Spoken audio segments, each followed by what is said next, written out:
रब्बना लियकीमुस्सलाह, हम इसलिए इनको आबाद किया है ताकि ये नमाज को कायम करें।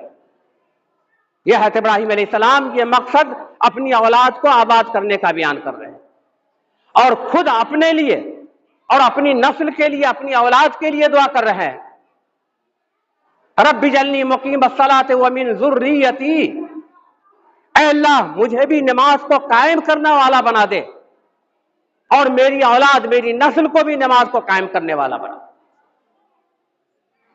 और जिस औलाद के लिए दुआ कर रहे हैं, कुरान उसके ऊपर शाहिद है। हज़रत इस्माईल अलैहिस्सलाम देखिए, उनके बारे में कुरान की शहादत है, कान यामुरु अहलहु बिस्सलाह, वो अपने घर वालों को नमाज का हुक्म देते थे। ये इस्माईल अलैहिस्सलाम।